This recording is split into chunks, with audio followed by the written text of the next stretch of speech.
Good morning, Internet.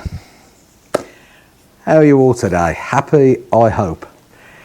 Now, before we go any further, I put a little short out this morning at some ridiculous time of a Sunday morning, because it is a Sunday morning, and the idea was to get up and have a nice ride today, but it didn't happen. Let me just swing you around and I'll show you why it didn't happen.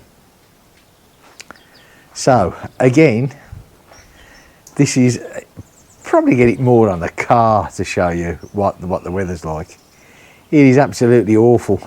As I'm not too sure what the weather's like in the UK.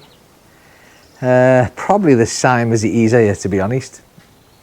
But it isn't good. That's the thing. It isn't good.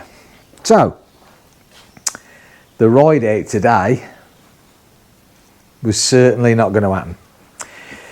So I thought to myself, you know, it's good when I get out on the bike because, you know, I ride along and I do my little talking. Most of it's an absolute load of waffle. But do you know what? And I got this. I was listening to Harry from Latvia Motos the other day when he was doing one. And he made a real valid point, because being in a foreign country, which I am and is, if you don't do the language that good, unfortunately, the people that you talk to is really limited, and there's no two ways about it. That's nobody else's fault. In my case, apart from me, really, you know, you just become lazy. You know, all the kids go to school, so they absolutely speak perfect bilingual. They can switch from French to English like they don't even have to think about it, you know. And the wife, she works here, so she gets it. And then of course there's me, and I tend to mix like all the biker friends that I've got. We're all English. I'm in an English club, and we do ride with the French clubs as well. But you know. Anyway, that's beside the point. So basically, you know, when I do things like this, it's great because I'm talking to you. I'm talking to an audience who I would imagine is 99% of my audience. Even if they're not English, they speak English or they understand English. Well, I hope they do anyway. Okay. So yeah. So the old British Telecom advert when I lived in the UK back in the, I don't know, 80s, 90s. It's good to talk. It certainly is. So yeah, so that's why when you think I rabbit on and ramble on too much, that's probably why I do it. Okay, but getting to the point of this video, because like I said, can't go out, and I thought to myself, do you know what, let's have a chat. So, and something else I've got to apologise for. Everybody says I talk with my hands, yeah, you know, they're going all over the place, and I'm really sorry, you know, I could stick my arm in my pocket, but that's quite rude, so if I apologise for that. Right, okay, getting to the point. So I did a video back in April about this, and it was a simple video on about adjusting the chain and adjusting the clutch. Now, it hadn't long had its first service, so we're talking that was 300 kilometres. 300 or 500? 500 kilometres, sorry, I do apologise. 500 kilometres. It has now done, let me just turn on the ignition because I can't remember off the top of my head precisely, but it has now done 1,680 kilometres. So do your maths. It's done quite a few kilometres, you know. So I thought to myself, okay, I adjusted the chain then. And to be fair, it didn't need much adjusting, and I adjusted the clutch, which did. The clutch, you know, but it's a cable. It's a new cable. So today, what I did was, and I'm not going to bore you all by doing it again because you've seen me do it once, so there wasn't a lot of point. But I thought I'd check it all. So the free play on the clutch lever, again, needs to be adjusted. Not hugely, but it needs to be adjusted. And I think it's pretty important to keep the clutch, you know, within the tolerances. That's my opinion, so I do it. I was, however, really surprised when I checked the chain, considering that we've basically done over 1,000 kilometres. The chain is exactly the same measurement, maybe a little bit, tiny little bit more slack than when I did it back in April. And I'm surprised, and I'll tell you why I'm surprised, and I said this on the first video, is when I got this bike, I looked at this chain, and my exact words was, I really didn't think that the chain would last, you know. However, I do religiously, every time I take either one of these bikes out, you know, it doesn't matter. When I get it back in here, I always lube the chain, always. And, you know, so maybe that's got something to do with it. Now, let me just show you something. 1 minute, less than a minute. Okay, there is all sorts of lubricants on the market. All sorts, all prices, all ranges. Now the thing is, when a chain leaves the factory, and I'm not trying to teach anybody here, but when a chain leaves the factory, it is pre-sealed. The O-rings are pre-sealed with grease. And we lubricate the chains for 2 reasons. One, it keeps the chain, it stops the chain from going rusty. That's one of the main reasons. It stops the chain from going rusty. The second reason is, as the rollers roll on and off the sprocket, you know, it obviously, metal to metal, it just forms that. So you're going to say to yourself, okay, now different bikes do different things. These bikes originally are made for an adventure trail bike. That's what they advertise them as, you know. Now the thing is, as I've said many times before, I don't do that. I have no intention of off-roading this. But if you do off-road your bike, obviously you're going to get mud, you're going to get dust, you're going to get all sorts of horribleness in the chain. So now it's up to you then, isn't it? How often you're going to clean that chain, how much you're going to lubricate it. But at the end of the day, you could, you know, you could say you're a serious off-roader, and today, you know, for instance, because they do, don't they? A lot of these off-road, they do it all round by me here. They go out regardless of the weather, and fair play to them. But what?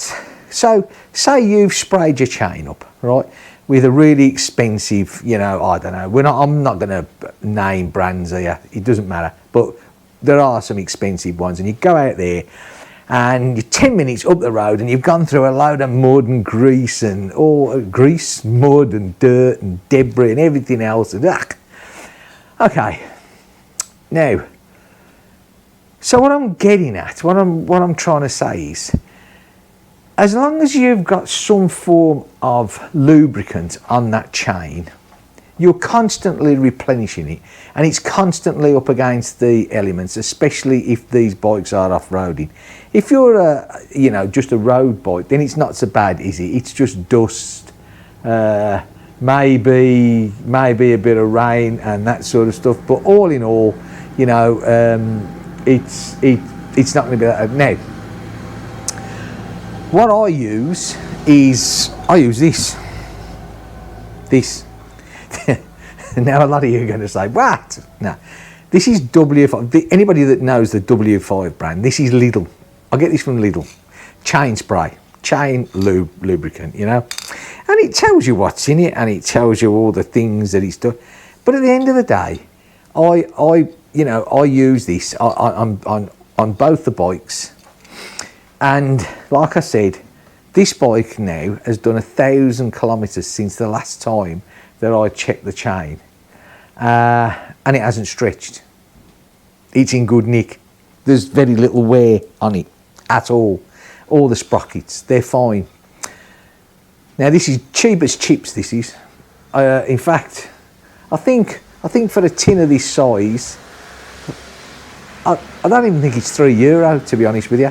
And half the time, when they have a clearance out, You can get them for 99 cents a tin, and I'll just buy loads of the stuff. But it does the job. It does the job. It lubricates the chain, and whichever way you look at it, I don't think it matters. There's the proof, there's the proof. My chain has not stretched. It doesn't need adjusting.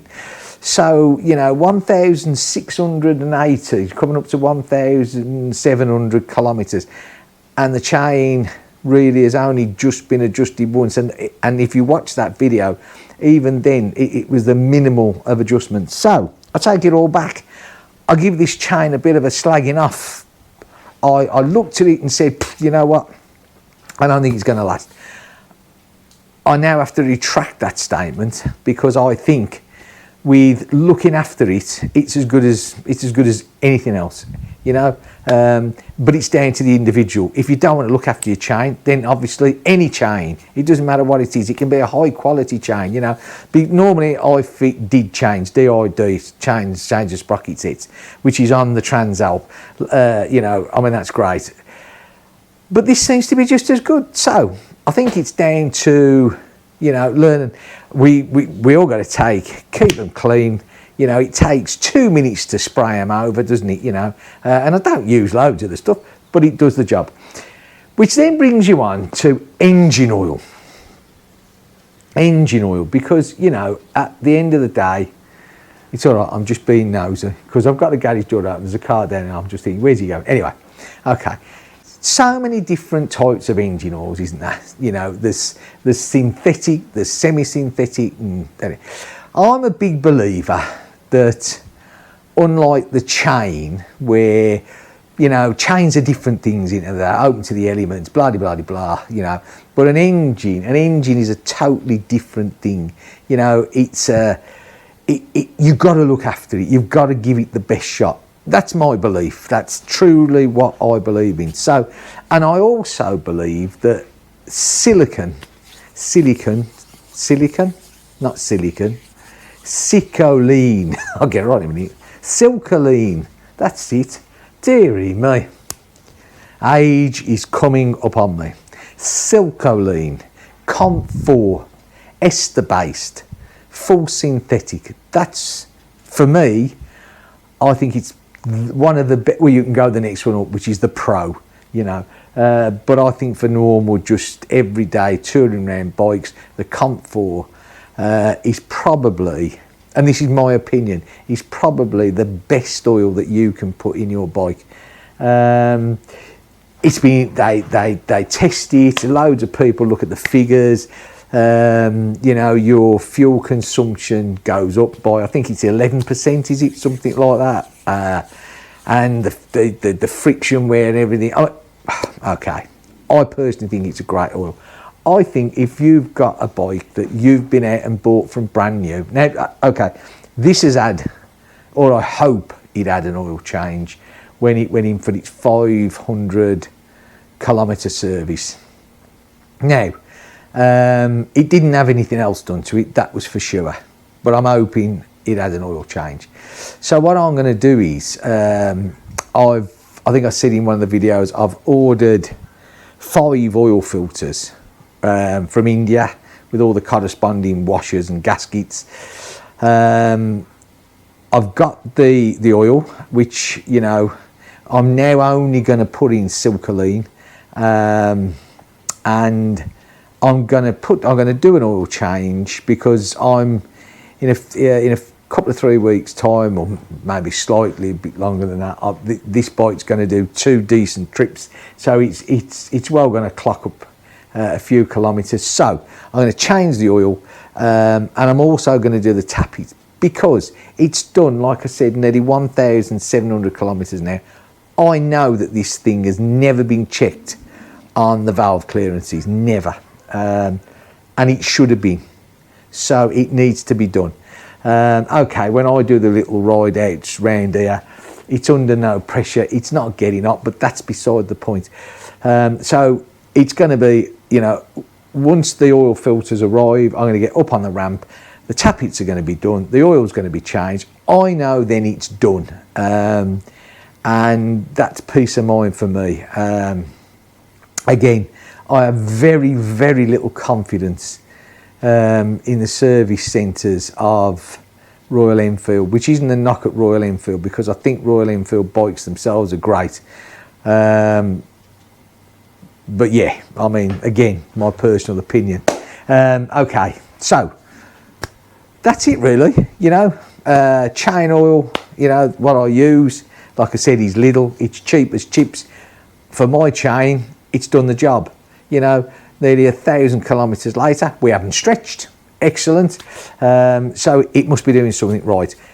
And with the engine oil, and let's get the name right, Comfort, for me, Comfort, Silcoline, I think it's brilliant oil. I really do. I used it in my BMW, and that did loads of mileage. Absolutely, you know, long trips, not flat out, but you know what I mean. Pretty hard riding, loaded up to the hilt. That engine, when I sold that bike, was absolutely spot on, and it's got to be down to the oil. And of course, you know, again, you know, it's up to you. I think Royal Enfield, without looking at the book, is it every five? I think it's every 5,000 kilometres. They say 6,000 maybe that you got to change the oil. I'm not 100% sure, to be honest with you. I probably will change the oil more than that. You know, okay, oil is expensive. It's not cheap, is it? It's gone up. But keeping a bike in tip-top, looking after it, again, for me, I think is really important. You know, and I enjoy working on the bikes, you know. And like I said, you know, I bought this bike brand. I'd like to think that this bike is going to last me until I no longer ride. I really do. And if the knee gets any worse, it'll be quite now. Yeah, so looking after it is hugely important, you know. Yeah. Tell me what you think in the comments, eh? You know, what do you think about servicing? Do you do it more often than what the manufacturers say? Personally, I think it's a good thing. I do it with all my stuff. I do it with the cars. I do it with everything. You know, I mean, the Transalp, you know, okay, 33 years old. It's only low mileage because it's a second bike. But, you know, it's always been serviced and it's never let me down. And I want this one to do the same thing. Okay. So, getting back to today and the weather. Obviously, nothing's going to change. In fact, the weather forecast looks pretty gruesome for the next few days. And yet, look at the difference. You know, okay, I'm at the top of France, virtually, you know, well, a little bit down in the Bretagne. We got Normandy's the top of France, but further down, you know, especially in Spain and Greece, the wildfires there, seeing as I was up bright and early this morning and going absolutely nowhere, I was watching the television, you know, and the news in Greece, people being evacuated in the middle of the night because of the, you know, because of the wildfires. I mean, it's awful, isn't it? You know, people go on holidays to enjoy themselves and they put through that with the families. So, but what a difference, eh? You know, we're up here. You could, apart from the temperature, you know, you could look at there and say, well, you know, this is October, November. It's awful, you know. I don't know what's going on. But like I've said many, many times before, if you like outdoors or your activities are mainly outdoors, which all mine are, it really, you know, it gets to the stage where you just get absolutely fed up. You look at it and you think, oh, not again, surely, you know, because I'm not a sit in the house. So this is why I thought to myself, I've got to do something today. You know, this is like driving me up the wall. So obviously, full advantage to have a natter in English, hopefully to people that understand me. Right, okay. So there you go. I don't think there's anything else to say about the bike. You know, obviously the thoughts was on my first videos, if you remember, was that when this chain wore out, I was going to upgrade. And I was going to upgrade the front sprocket as well from a 15 to a 16 tooth. Okay, it doesn't make a huge difference, but it does give you that little bit more oomph on the highway. Well, not so much oomph, but it knocks the revs down. So, you know, it's got to do the engine good. And I thought that was going to be pretty quick. I really did. But I'm now having to have a rethink of that because I don't think it's going to be pretty quick. You know, these chains looked after, obviously they're not that bad. Right, folks, you're probably absolutely sick to death of hearing me talk. So I'm going to go because it's lunchtime. It's lunchtime. So after lunch, I'll sort this video out and we'll get it on the internet for you all to look at and think, oh my God, he's off again. Right. I hope the weather's better where you are, or if it's not, I hope it's going to get better where you are, because I'm hoping it is for me. Hopefully next week I'll get some sort of ride out done. So, until the next time, take care, look after yourselves, and I'll see you soon. Bye for now.